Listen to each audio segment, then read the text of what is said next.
આપનું સ્વાગત છે। વડોદરાની જીવન સાધના સ્કૂલમાં પટ્ટાવાળાની દીકરી કસ્તુરી પાનબંધની ઝળહળતી શૈક્ષણિક સિદ્ધિ। વડોદરા શહેરની શૈક્ષણિક આલમમાં એક અત્યંત પ્રેરણાદાયક કિસ્સો પ્રકાશમાં આવ્યો છે, જેમાં જીવન સાધના સ્કૂલમાં પટ્ટાવાળા તરીકે ફરજ બજાવતા સામાન્ય પરિવારની દીકરીએ ઉત્કૃષ્ટ શૈક્ષણિક સિદ્ધિ હાંસલ કરી છે। શહેરની જીવન સાધના સ્કૂલની વિદ્યાર્થીની કસ્તુરી પાનબંદે પરિણામમાં 91% અને 98.40% મેળવી પોતાના પરિવાર તેમજ શાળાનું ગૌરવ વધાર્યું છે। માતા પિતાની એકમાત્ર સંતાન એવી કસ્તુરીની આ અસાધારણ સફળતા પાછળ તેના પરિવારનો અથાગ પરિશ્રમ અને અતૂટ વિશ્વાસ રહેલો છે। સામાન્ય આર્થિક પરિસ્થિતિ હોવા છતાં કસ્તુરીના અભ્યાસમાં કોઈ અડચણ ના આવે તે માટે તેના પરિવારે તમામ જરૂરી શૈક્ષણિક વ્યવસ્થાઓ સુનિશ્ચિત કરી હતી।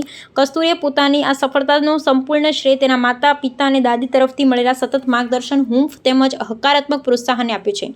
સામાન્ય વર્ગમાંથી આવતી કસ્તુરીની આ સિદ્ધિ સમાજ અને અન્ય વિદ્યાર્થીઓ માટે પણ એક ઉત્તમ ઉદાહરણ બની છે। પોતાની આ શાનદાર સફળતા અંગે પ્રતિક્રિયા આપતા કસ્તુરીએ હર્ષભેર જણાવ્યું હતું કે તે ભવિષ્યમાં પણ ઉચ્ચ અભ્યાસ અવિરત ચાલુ રાખી પોતાના પરિવારના તમામ સપનાઓ સાકાર કરવા માટે દ્રઢ સંકલ્પ છે।